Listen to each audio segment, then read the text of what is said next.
예, 안녕하십니까. 네, 오늘부터 이제 단문, 우리 데뷔하게 된 오지현 선생입니다. 일단 이 책, 여러분들 이제 재작년에 이 책이 한번 나왔었을 거예요. 그때 이제 우리 앞에 있는 김효환 선생님 이제 혼자 이게 편제로 돼 있었는데, 이 책을 제가 제자거든요, 사실. 그래서, 이분이 이제 책을 건네받아서 그간에 있었던 이제 우리 올해 4월 말하고 5월 초에 있었던 개정, 형사소송법이랑 검찰청법 것도 좀 반영을 했고요. 기타 이제 내용들, 각종 이제 규정들이 바뀌었잖아요. 예전에 이제 있었던 게 수사준칙이라던가 기타 하여튼 여러 가지로 많이 바뀌었더라고 해서 그거 일일이 찾느라고 상당히 좀 고생을 했는데 그런 거 이제 다 반영을 했습니다. 그래서 일단은 최대한 여러분 수험에 적합하게 일단 만들어 놨고요. 이건 뭐 기존부터 있었던 틀인데 제가 틀은 크게 수정한 건 없습니다. 거의 있는 거에서 이제 법규 이런 것들 내용들만 좀 손을 봤고요. 그래서 도중에 이제 기출 표시되어 있는 거 이런 것들 참조하시면서 많이 나왔던 것들 그런 것들은 여러분이 특별히 좀 더 중시해서 보시기 바랍니다. 특히 이제 우리 시험의 특성상 저도 이제 여러 가지 직렬 강의를 하고 있는데 특히 이제 주관식 같은 경우에는요. 보통 한 5년 정도에서 사이클이 돌아요. 그래서 이제 5년 이내에 나왔던 거는 잘 등장하지는 않습니다. 그러니까 그런 것도 좀 참조하시되 대신에 그 연차와 상관없이 자주 등장하는 그런 논점들에 대해서는 그건 꼭 좀 알고 가시는 게 맞습니다. 그리고 이제 개정법들 이런 거는 당연히 더 잘 정리를 하셔야 될 것 같고요. 자, 그래서 바로 이제 거두절미하고 필요한 것들은 도중 수업 시간에 말씀드리도록 하겠고요. 바로 진도 나가도록 하겠습니다. 여러분들 첫 번째 이제 나오게 되는 게 이제 실체 진실주의, 적정 절차, 신속한 재판 원칙이 나오게 되는데 이게 바로 우리 형사소송법의 이념과 관련된 거죠. 그래서 이제 우리 헌법재판소나 대법원에서는 적정 절차에 한 신속한 실체 진실의 발견 이 세 가지 이념을 그렇게 표현을 하고 있죠. 그래서 최고의 목표는 실체 진실입니다. 실체 진실. 근데 뒤에도 이제 나오겠지만 우리는 적극적 실체 진실이 아니라 법치국가 원리 원칙상 소극적 실체 진실을 추구하게 되겠죠. 그리고 이제 이 실체 진실을 오직 이것만 목표로 하다 보면 당연히 인권 침해라던가 어떤 위법 수사 이런 문제 등이 발생하기 때문에 적정 절차 원칙이 옆에 이제 보조를 날개가 달 것이고 또 이제 신속한 재판 원칙도 같이 날개를 달아서 보완을 하고 있는 거죠. 그래서 여러분들은 실체 진실의 발견이 최고의 이념인데 그거를 보조하는 수단들이 적정 절차, 신속한 재판이다. 그렇게 생각을 하시면서 들어가시면 되겠습니다. 그리고 이 단문을 공부하실 때 죄송합니다. 맞고 품는 시간에 이런 그 암기는 그렇게 좋은 방법이 아니에요. 그래서 여러분 어차피 우리가 사례도 같이 보잖아요. 그래서 제가 강조하고 싶은 것은 어떤 사례 중심적으로 좀 공부를 하시는 게 좀 더 좋습니다. 왜냐하면 그걸 해야지 이제 우리가 케이스 하는데도 도움이 되니까. 그래서 이제 사례 중심적으로 어떤 그 쟁점별로 가시게 돼. 여기 이제 단문에서 추구할 것은 우리가 사례에서는 어떤 의의라든가 취지 같은 걸 거의 사용하지 않잖아요. 쓰지 않는데 물론 쓰면 더 가점입니다. 거기도. 근데 단문에서는 그게 무조건 들어가야 되죠. 그래서 일단 케이스 중심적인 어떤 그게 뭡니까? 공부를 하시되 준비를 하시되 도중에 이제 단문으로 나올 수 있는 그런 쟁점에 대해서 뭐만 추가하면 돼요? 서술에서 의 취지 이런 것만 이제 부과하면 되죠. 우리가 케이스에서 나온 거 맨날 쓰는 게 뭐죠? 요건, 그렇죠? 요건하고 거기에 대한 뭐 판례 관련된 거 그리고 사안 해결 이렇게 되는 거죠. 그래서 학설, 판례, 검토 들어가고 이제 하여튼 뭐 이렇게 사안 해결 들어가는 게 기본이라면 우리 이제 단문에서는 서설 쪽 잘 쓰는 거예요. 서설하고 관련 문제 그런 것 등을 좀 추가해서 집어넣는다. 이렇게 생각하시면 크게 어렵지 않을 겁니다. 그러니까 여러분들이 꼭 여기 있는 것들 목차는요. 여러분들 웬만하면 여러분 손으로 직접 쓰셔서 조그만 뭐 노트에다가 쓰시든지 아니면 워드를 치시든지 이게 좀 깨끗해 보이긴 하겠지만 웬만하면 손으로 쓰기를 권장합니다. 워드로 쓰게 되면 또 좀 다른 느낌이 드니까. 그래서 최소한 우리 이제 아르바 숫자 나와 있는 목차 있죠. 그런 정도까지 써가지고 평상시 좀 갖고 다니세요. 갖고 다니시면서 이제 좀 공부가 됐을 땐 그것만 보면서 내용을 딱딱 나올 수 있게 하시면 되는 겁니다. 그렇게 좀 연습하시기 부탁드려요. 자, 그래서 실체 진실 보시면 가장 최근에 이제 2017년 경감 문제가 한번 나온 적이 있었네요. 자, 의 보면 소송의 실체에 관하여 객관적 진실을 발견하여 사안의 진상을 명백히 하자는 주의 이렇게 돼 있죠. 소송의 실체.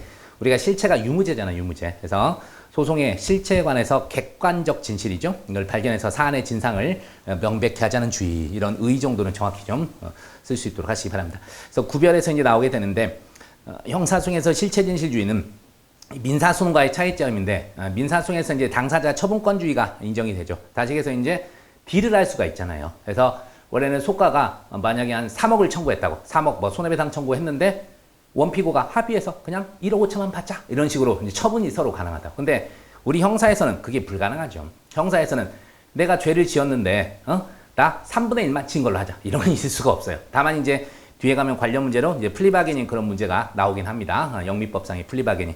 근데 이런 게 우리 형사소송에는 적용되지 않는다는 거 알아두세요. 그래서 당사자 처분권주의가 인정되는 민사소송에서의 형식적 진실주의와는 구별이 된다는 거. 그 다음에 이제 소송 구조인데, 자, 우리가 소송 구조는 당사자주의하고 그 다음에 이제 직권주의, 요 내용이 나가게 되는데요. 사실 실체 진실에 도모하는 것은 당사자주의가 위에 있는지 아니면 직권주의가 위에 있는지 약간 견해 대립은 있어요. 그런데 아무래도 이제 우리가 양쪽에 다 일단 뭐랄까 기초를 하고 있다. 그렇게 좀 생각을 하시는 게 좋을 겁니다. 자, 볼게요.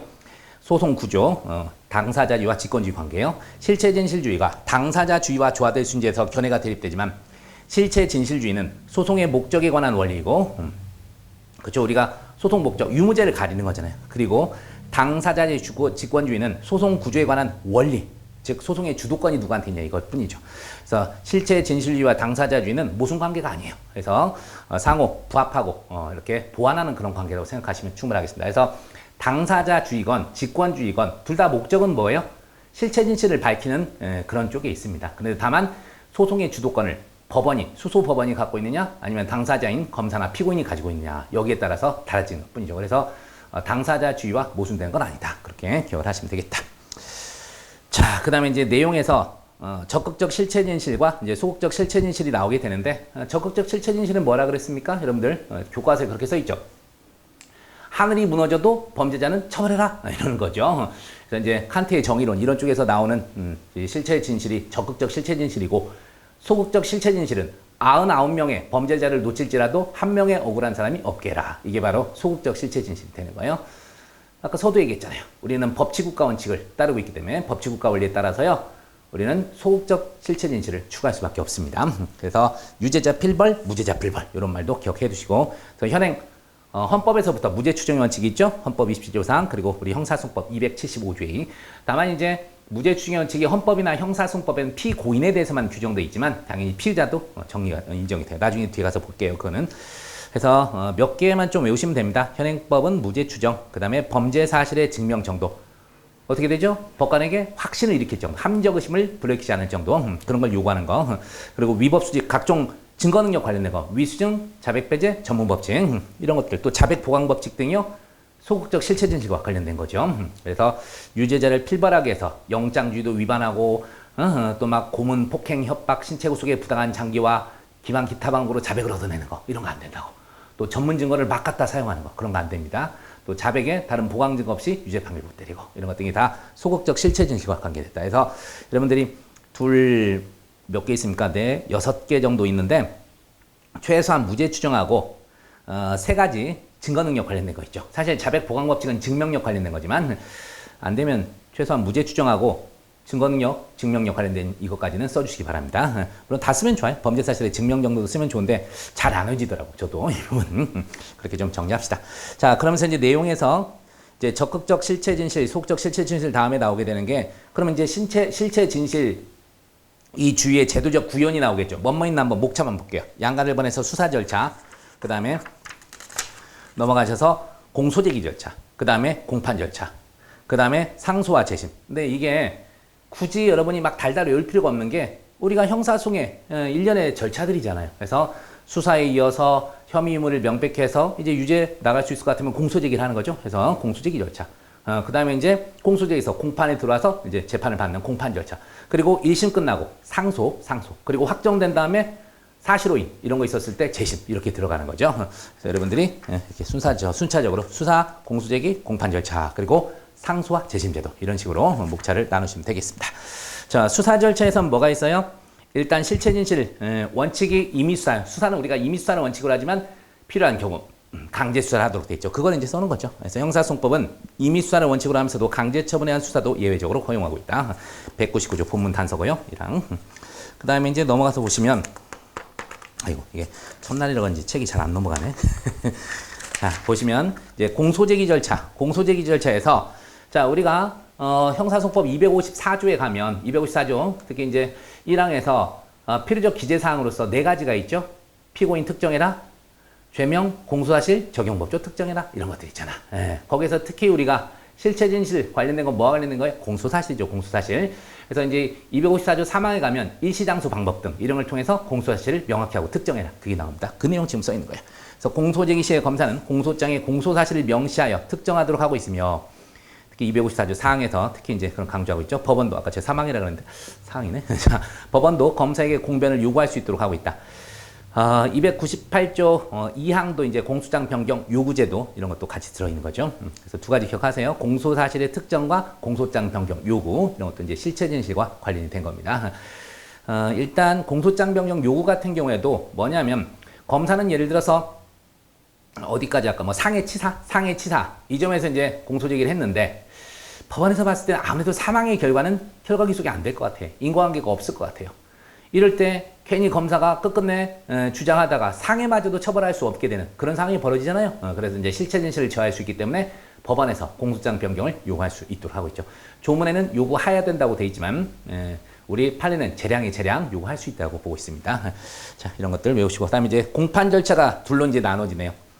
자, 아무래도 이제 아까도 당사자주의 얘기가 나왔는데 당사자주의와 실체 진실은 약간 뭐 아까도 했지만 모순은 아니라 그랬지만 순수하게 당사자한테 맡겨놓으면 어리버리한 검사 대 똑똑한 피고인 이렇게 마주쳐버리면 완전 실체 진실이 저해될 가능성이 높죠. 이런 문제들 때문에 또 뭐 변호사가 뭐 전관 엄청난 전관이 왔거나 이런 경우에 실체 진실을 저해할 수도 있기 때문에 그래서 당사자주의와 실체 진실 모순되는 거 아니냐 그런 논의가 나왔던 거예요. 하지만 이제 직권주의는 그런 거 상관없어요. 법관이 딱 보고 심증 딱 얻었어. 그럼 바로 어떻게 막 바로 조지는 거죠. 그래서 검사 뭐 구수업 쳐서 검사 됐습니까? 이런 거죠. 아니 도대체 뭐 신문을 어떻게 합니까?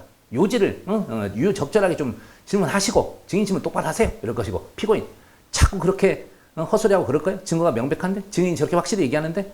이런 식으로 이제 나갈 수가 있잖아요. 그래서 이제 반대 신문을 할 때도 적극 개입해서 할 수 있고 그래서 직권에 의한 증거조사입니다. 그래서 법원이 증인 피고인을 신문할 수 있고 직권에 의한 증거조사를 인정한 것도 다 실체 진실 발견에 이념을 구현하고자 하는 거죠.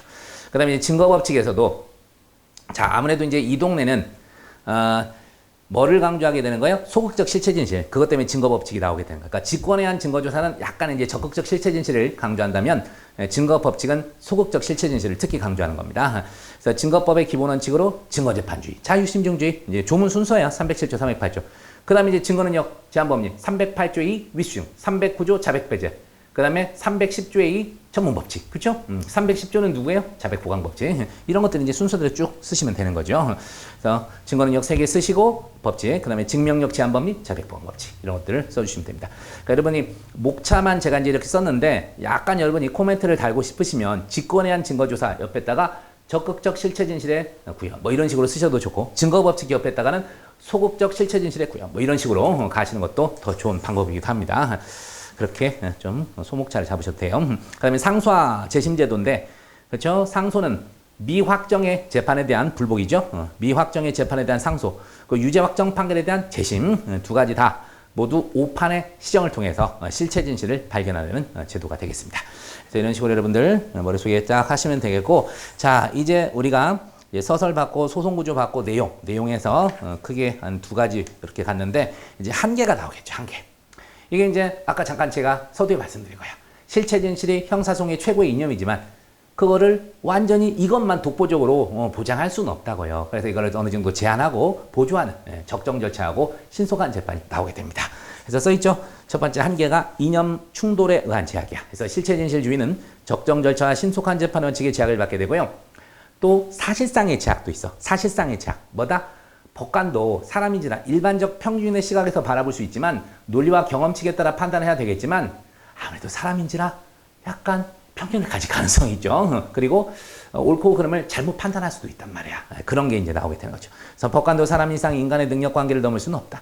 여기서 실체 진실의 발견, 즉 사실의 인정에 있어서 합리적 의심이 없는 정도의 증명으로 만족할 수밖에 없어요. 이제 우리가 이제 입증의 방법이 증명과 소명이 있죠. 여러분 이거 용어 좀 구별하세요. 저도 옛날에 아무 생각 없이 그냥 구별 안 하고 썼는데 강의를 하다 보니까 구별 확실히 해야 될 것 같아요. 입증에는 증명이 있고 소명이 있어요. 증명이 있고 소명이 있게 되는데 이제 증명이 우리가 통상 얘기하는 유죄 이런 거 증명을 얘기하게 되는 거죠. 그래서 이게 합리적 의심을 불러일으키지 않을 정도 이제 주로 요증 사실, 범죄 성립과 처벌 조건 그런 거에 대해서 하게 되는 것이고 이제 소명은 각각 법에서 써 있잖아요. 특히 이제 뭐 수사당 증거보전 이런 거 청구할 때 서면으로 소명을 해야 되고 또 기피 신청할 때도 3일 이내 소명으로 다시 3일 이내 서면으로 소명해야 되고 그런 거가 되는데 뭐 아시겠지만 증명은 한 70% 이상이라 생각하시면 돼요. 100명 중에 한 70명 이상이 요놈 범인이네 이런 거죠. 그 정도는 돼야 되는 거예요. 그리고 소명은 한 40에서 60 정도만 하더라도 이게 충분히 증명이 된 걸로 보는 것들입니다. 그래서 형사소송 원칙적으로 유죄 이런 건 당연히 증명의 증명 확신을 줄 정도여야 됩니다. 그래서 이제 어쩔 수 없어요. 확신을 갖다가 100%로 갈 수는 없으니까 합리적 의심이 없는 정도의 증명, 요 정도로 가는 거. 이게 이제 실체 진실에서 사실상의 제약이 되겠고. 그 다음에 초소송법적 이익인데, 자, 우리가 이제 요 놈이 범죄를 저질렀어요. 근데 뭐 절도를 범했다 칩시다. 근데 하필 대상이 국가 기밀과 관련된 문서를 갖다가 절취한 거죠. 이제 그런 걸 이제 잡아내다 보니까 어쩔 수 없이 국가 기밀이 드러날 수가 있다고요. 이런 거는 오히려 이놈을 처벌하지 아니한만 못하게 된 상황이 벌어지죠. 그래서 써있죠. 초소송법적 이익한 제약이 군사상, 공무상, 업무상 비밀보호 압수수색의 제한, 증언거부권의 인정.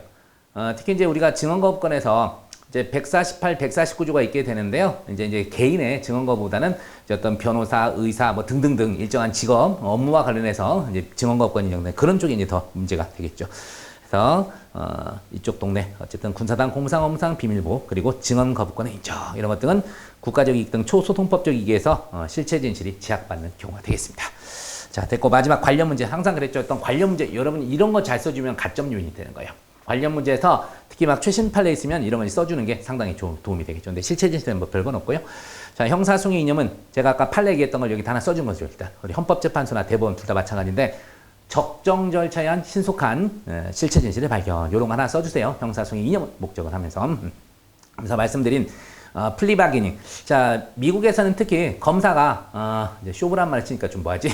합의를 보는 거죠. 합의를 보는 거죠. 그래서 둘이서 저기 이거 다 자백하고 그러면 내가 1급 살인 대신에 2급 살인으로 낮춰줄게. 이런 거라고요. 그러니까 이해하시죠? 그래서 예를 들어서 우리 같으면 이제 살인죄인데 이거 자백하면 살인 말고 내가 상해치사 정도로 해줄게. 이런 건데 이게 이제 민사소송에서는 이런 게 가능하다니까요. 처분권주의가 있으니까. 하지만 우리는 받아들이면 안 됩니다. 이거를. 그래서 논의는 있지만 이렇게 되면 가진 자들의 전유물이 될 거예요. 이런 게. 그래서 제한적 플리바게닝 도입이 논의되고 있는 바 발음이 꼬였습니다. 논의되고 있는 바 가벼운 구형 등으로 검찰 측이 양보 그 대신 피의자 피고인 측이 유죄를 인정하는 따위의 거래를 말하게 되는 거예요. 자, 이걸 갖다 이제 사법협조자 소추면제 또는 사법협조자 형감경제도 그렇게도 얘기를 합니다. 플리바게닝을.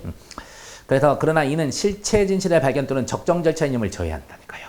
실체 진실 특히 아니 살인의 고의로 사람을 살해했는데 뭐 상해치사 정도로 낮춰준다고 그런 게 어디 있어요. 또 아까 얘기했지만 돈 있고 힘 있는 자들은 뭐 이런 쪽 다 내려간다니까. 근데 법으로 정해져 있으니까 법을 지켰기 때문에 문제 없다 이런 식으로 간다고. 우리가 적정 절차는 특히 이제 죄형법정주에서 형법에서도 많이 배우셨겠지만 절차의 적정만 문제 삼는 아니에요. 내용의 적정도 요새는 당연히 문제 삼게 되는 거죠.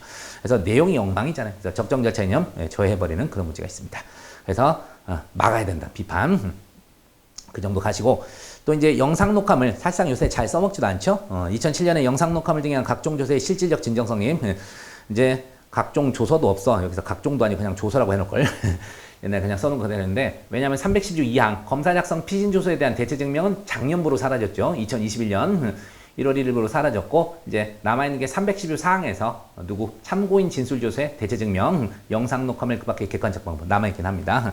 그거 그 다음에 이제 뭐 포렌식 디지털 방법에 의한 진술서 등의 진정성립 대체 증명 또 실체 진실 발견에 이바지할 수 있는 순기능 이런 것도 있긴 있는데 그러니까 영상 녹화물이나 디지털 포렌식이 적용에 있어서는 엄격한 해석 운영이 필요하다 이런 겁니다. 그러니까 대충 이제 해가지고 웬만하면 그냥 뭐 성립 인정을 추정한다라던가 또는 플리바기 죄송 저기 312 상황에서 디지털 포렌식 이런 거에서도 명확하게 분석이 안 되는데도 대충 되는 걸로 해서 성립 인정을 대체하는 이런 것들은 오히려 적정 절차에 반하게 되는 그런 상황이 벌어질 수 있다 이거죠. 그래서 엄격 해석 운용이 필요하다 이런 얘기입니다. 그래서 여러분 뭐 뒤에까지는 생각 안 나시더라도요. 최소한 이제 관련 문제에서 그 판례 하나 쓰시고 제한적 플리바게닝 논의가 되고 있는데 실체 진실의 발견이나 적정 절차임을 저해한다는 문제가 있어서 이거는 막아야 된다 그런 식으로 받아들여서는 안 된다 이렇게 결론을 내리시는 게 좋겠습니다. 나머지는 생각나시면 쓰시고 아니면 그냥 넘어가셔도 될 것 같습니다. 자, 그 다음에 이제 적정 절차의 원리가 나갑니다. 자, 우리 적정 절차. 자, 이제 시대마다 이게 좀 바뀌는 것 같아요.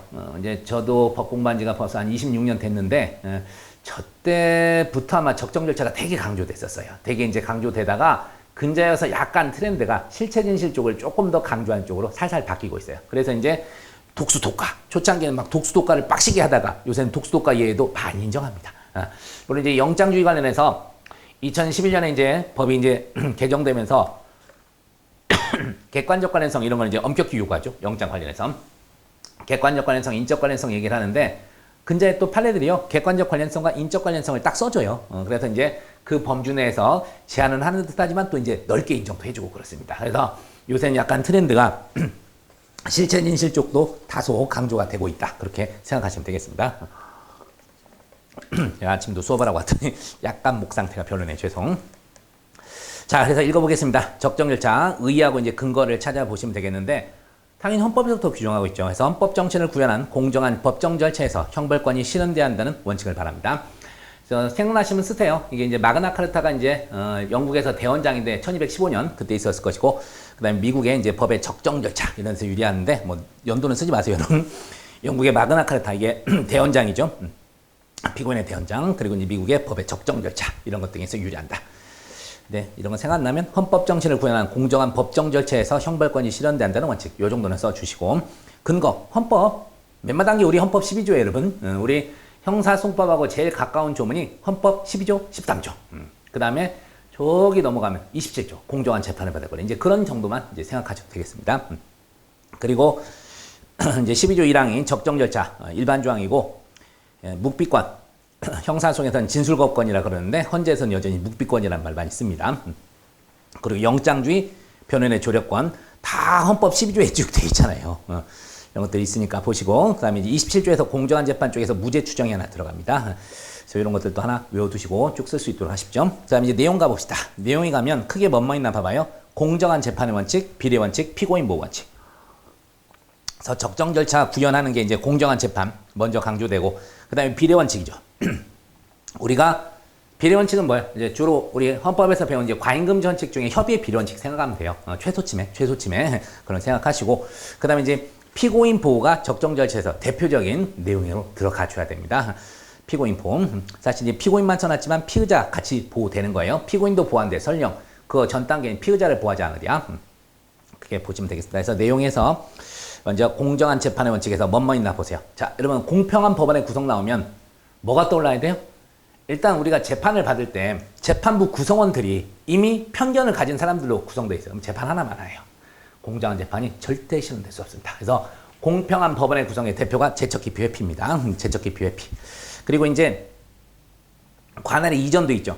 여러분 이제 관할을 이 용어는 여러분들 이제 주의해서 좀 기억하시는데 이송과 이전의 차이점을 기억하세요. 이송은 뭐예요? 관할권이 있는 법원으로 보내는 것이고 이전은 관할권이 없는 법원에 보내는 거예요. 관할권이 없는 법원에. 그래서 이제 우리 관할의 이전, 관할의 이전이 나오는데 15조 1호가 이제 법률상 사실상 뭐 재판할 수 없는 재판부 구성이 안 되거나 그런 상황이고 2호가 이제 민심이라던가 여러 상황 때문에 공정한 재판이 이루어지지 않게 생겼어요. 이 재판부에서는. 이럴 때 이제 관할의 이전 신청을 할 수도 있게 되는 거죠. 그래서 그 관할의 이전. 자, 그리고 이제 그쵸. 맨 처음에 공소제기 시에 공소장 하나만 내라. 공소장 일본주의. 이런 것 등이 공평한 법원을 구성하게 한 제도입니다. 그래서 세 가지 기억하시면 돼요.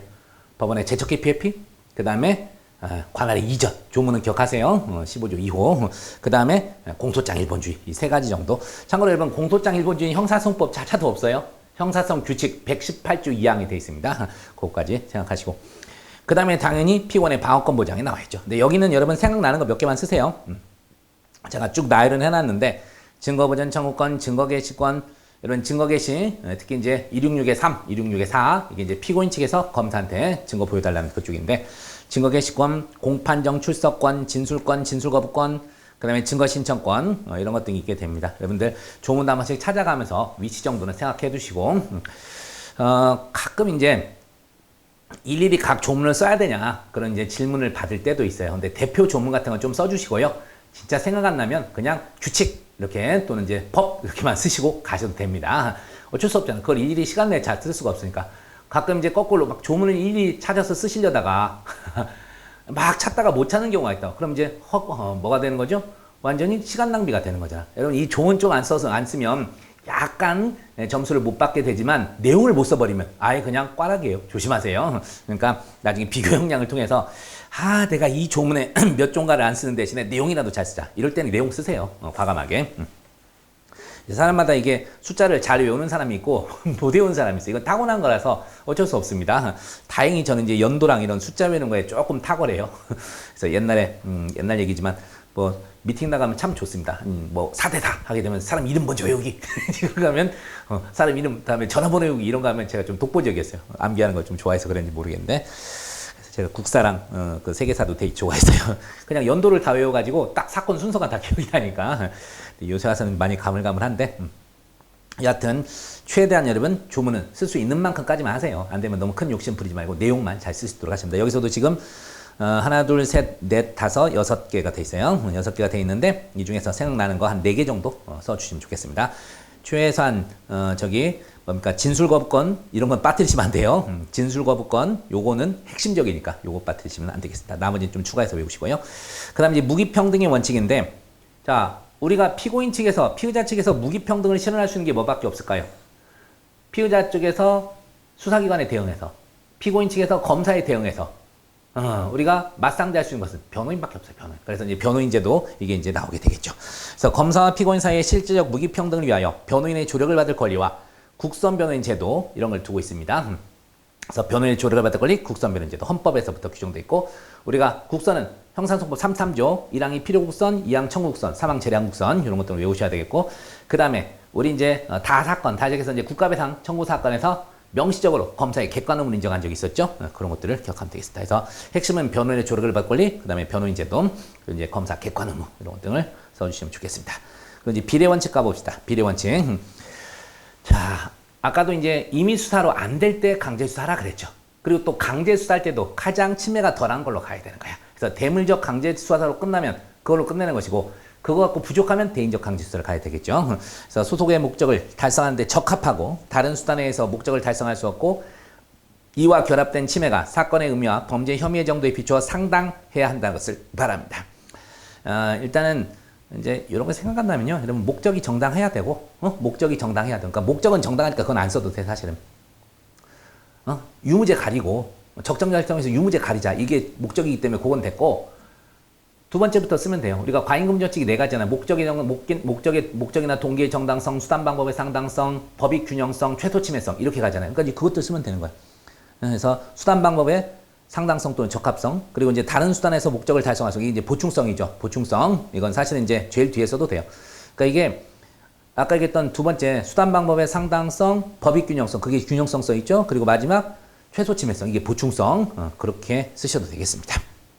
여러분 책에 있는 내용이라 그대로 외우지 마시고 조금 여러분 입맛에 맞게 조금씩 수정하셔도 돼요, 여러분. 그래서 이제 목적이 정당하더라도 수단이 상당해야 되고 그 다음에 이 뭐 절차를 통해서 제도를 통해서 추가되는 그 법익이 이로 인해 침해된 법익보다 우월해야 되고 이게 법익 균형성이죠. 그 다음에 최소 침해하는 방법을 찾아야 된다. 이게 보충성입니다. 그렇게 가십시다. 그래서 현행법이 각종 강제 처분에 대해 엄격한 법률적 사법적 통제를 가하고 있는 것도 이라는 의미에서 이해할 수 있다. 자, 그 정도 보시고 이제 피고인 보호 원칙이 나오게 되는데요. 자, 법원이나 수사기관은 피고인 또는 피의자에게 정당한 방어권과 가능성을 고지해서 피고인을 보호해야 한다는 원칙을 말합니다. 그래서 이제 대표적으로 이제 피의자 244조의 3, 그 다음에 피고인 283의 2에서 뭐가 있어요? 진술거부권 고지제도가 있습니다. 여러분 진술거부권과 진술거부권 고지제도는 전혀 별개예요. 우리가 입법적 뒷받침이 있어야 된다 그랬잖아. 진술거부권 고지. 그래서 현행법에서는 피의자와 피고인에게만 진술거부권을 고지하도록 하고 있습니다. 하지만 진술거부권은 헌법상 기본권이기 때문에 형사상 불이익한 진술에 대해서는 누구라도 거부할 수 있어요. 그게 참고인이 됐건 피의자가 됐건 알겠죠? 행정 절차가 됐건 국회에서 증언이건 이해하시죠? 우리 헌법재판소 판례 중에 그런 내용이 있습니다. 그래서 진술거부권 고지 이걸 이제 써주시기 바랍니다. 진술거부권 고지 피고인에 대한 보험에 해당한다 이렇게 돼 있죠. 그 다음에 이제 적정 절차 위반의 효과가 나오는데 대표적으로 뭐가 있어요? 적정 절차 위반하면 그러니까 이것도 이제 좀 기억하셔야 되는데 나중에 함정수사 때도 한번 얘기를 하겠지만 자 우리가 수사 과정에서 어떤 위법이 있었어요. 그게 이제 공소제기에 영향을 미치는 거 이게 이제 공소권 남용인데 사실상 우리가 수사 절차의 위법이 공소제기에 영향을 미친 것은 위법한 함정수사밖에 없어요. 범위위반형 함정수사 그 외의 것은요 그냥 어느 정도로 해요. 공소제기 자체를 무효로 돌리진 않고 그냥 증거능력 배제 정도로 가게 됩니다. 위법수사에서 획득한 증거에 증거능력을 배제할 뿐이지 공소제기 자체까지 무효로 돌리는 거. 우리가 공소제기 절차가 법률 규정에 위반할 부분인데 형사소법 327조 2호에 따라서 공기판 때리는 것은요. 함정수사밖에 없어요. 아시겠죠? 그걸 생각하시면서 그러니까 그때 되면 자, 뭐 불복 또는 뭐 효과 이런 거 썼었을 때 뭐도 쓸 수 있어요? 공소제기 무효 그것도 쓸 수 있지만 그 나머지 과정에서는 증거능력 배제 정도만 하시면 돼요. 그래서 증거능력 배제 그리고 이제 공소제기 무효도 써놓긴 했죠. 근데 이게 이제 바로 밑에 위협한 함정수사까지 돼 있잖아요. 그래서 증거능력 배제, 공소제기 무효 그리고 당연히 판결에 영향이 미쳤다 이럴 때 상소 이유, 상소 이유 삼아서 상소할 수 있고 상소는 못하더라도 이의 신청 사유로 돼 있으면 이의 신청을 할 수 있게 되는 거죠. 그래서 여러분들 효과 4가지 일단 앞에 3가지는 달달 외우세요. 이건 어디나 공통되니까 증거능력 배제 그 다음에 공소제기 무효 되는 경우 안 되는 경우 기억하시고 상소 이유나 이의 신청 그리고 이제 그 밖에 기타가 있게 되는데 이건 좀 이따 볼게요. 자, 증거능력 배제 적법 절차의 실적 내용을 치며 위법하게 수집된 증거는 위법 수집 증거 배제 법칙에서 원칙적으로 증거능력 부정 308조 2 이걸 쓰시고 그러면서 이제 이거는 이제 언제까지 써야 될지 모르겠어요 사실은. 근데 우리 경관하고 경찰 승진에서는 노상 또 물어보더라고. 여러분 이 성상불변론 판례가 다시해서 비진술 증거에서 위수형을 적용하지 않았던 성상불변론 21세기 뭐 신세기파 뭐 이런 것들이 있었는데 자 그게 뭐였었죠? 위법하게 수집된 증거죠. 위법하게 수집된 증거물. 성질이나 형상 등의 가치의 변경을 가져온 것은 아니기 때문에 증거 내용을 여전히 인정했었던 옛날 판례. 근데 그게 언제 깨졌어요? 2007년에. 2007년에 형사소송법이 대대적으로 개정되면서 그냥 당연히 이론적으로 인정되던 위법 수집 증거 배제 법칙이 308조의 2에 신설이 됩니다. 명문으로 들어와요. 거기에 이제 발맞춰서 2007년 그 제주도지사실 영장범위막 사건에서부터 드디어 비진술 증거에 대해서도 이제 위법 수집 증거 배제 법칙을 적용하기 이르게 되는 거죠. 진술 증거는 옛날부터 적용했어요. 판례도 특히 이제 통비법 위반하든가 영장주 위반해서 뭐 이런 것 등등등에 대해서 당연히 위수형을 적용했는데 이 비진술 증거에서만 견해들이 있어요. 근데 아까도 얘기했지만 2007년부터 바뀌었다니까. 근데 이걸 아직도 써야 되는지 모르겠는데 얼마 전에 이거 우리 시험에서도 이걸 쓰는 걸 사례에서도 이걸 쓰게 만들더라고요. 배점상 보니까 이걸 안 쓰면 좀 빈약해. 그런 경우가 있었더라. 자, 어쨌든 그래도 써주세요. 습관적으로. 판례는 압수물, 비진술 증거에 대해서 성상불변이니까 위법 수집 증거 배제에 적용에 소극적이었지만 이제 근래라고 쓰기도 좀 그래. 그러니까 예전에 최근을 바꾼 거야. 최근에다가 이제 근래로 바꾼 거야. 그래서 항상 책 쓰면서 저도 도대체 언제까지를 최근이라고 할까 늘 갈등을 합니다. 근데 한 15년 지나서 이제 근래라고 바꿨습니다. 근래 전원합 재판결을 통하여 위법하게 수집된 증거물과 그 파생 증거의 증거 능력을 원칙적으로 부정하고 있다. 독수독관 인정한 제주도지사실 사건. 그 다음에 이제 공소제기 무효. 아까도 얘기했습니다. 적정 절차에 위반한 중대한 위법 수사로 공소지가 된 경우 공소권 남용에 의해서 공소지기 자체가 무효로 되는 경우가 있을 수 있다. 대표적으로 누구다? 위법한 함정수사. 법위반 함정수사를 얘기하는 거예요. 그래서 판례는 위법한 함정수사에 의한 공소지기는 무효이므로 공소기각 판결 327조 2호 하한다는 입장이다. 이 정도 쓰시면 되겠습니다. 다른 데는 확대하지 마세요. 그 다음에 상수유나 이의신청인데 적정 절차 위반만 있으면 되는 것이 아니라 그게 판결에 영향을 미쳤을 때를 전제로 하시기 바랍니다. 그래서 적정 절차 위반으로 판결에 영향을 미치는 법령 위반이 있을 때 항소나 상고 등 이유로 삼아서 다툴 수 있고 또 재판장의 처분 등에 대해서는 이제 이의 신청도 할 수가 있더라. 그 정도 외워두시면 되겠다. 304조. 그 다음에 기타가 이제 써주시면 가점 요인들이 되는 거죠. 이제 위헌법률 심판의 제청 또는 헌법소원이 있죠. 위헌 제청은 당연히 담당 재판부가 해주는 건데 이걸 안 받아들여주면 우리가 이제 위헌 심사의 헌법소원이 가능하게 되겠죠. 그래서 그 내용입니다. 적정 절차 원리는 헌법적 근거가 인정되므로 위반이 있는 법률이 법원에 계속 중일 때는 헌법재판소에 위헌법률 심판 청구가 가능합니다. 그리고 만약에 안 받아주면 우리는 자신의 헌법상 기본권이 공권력의 행사 불행사로 침해됐으므로 위헌 심사용 헌법소원을 제기할 수도 있습니다. 그런 거고 그 다음에 이제 민사로 가는 거죠. 국가배상. 그래서 이 수사기관에게 고의 과실이 있었을 때 특히 이제 객관의무 위반해서 인정한 사례가 있었다 그랬잖아요. 그래서 적정 절차에 위반한 수사기관에 국가행방권 행사로 손해를 입었을 때 국가를 상대로 손해배상 청구할 수 있고 그 다음에 형법상 만약에 불법 체포감금했으면 그런 거에 대해서 다툴 수도 있겠더라. 직권남용죄도 있고요. 됐습니다. 그 정도 하시고 이제 결어죠. 결어 같은 걸 좀 써주시면 좋아요. 우리가 단문에서도 마지막에 이제 어떤 나아갈 방향 이런 것들은 써주시는 거죠. 그래서 형사소송의 목적 이념은 적정 절차한 신속한 실체 진실을 발견해 있다. 따라서 실체 진실의 발견의 이념하에 그동안 경시되는 적정차 원리는 당분간보다 강조될 것이다. 이렇게 일단 써놨습니다. 점점 추세가 실체 진실 쪽을 좀 강조하고 있지만 여전히 적정 절차는 강조돼야 됩니다.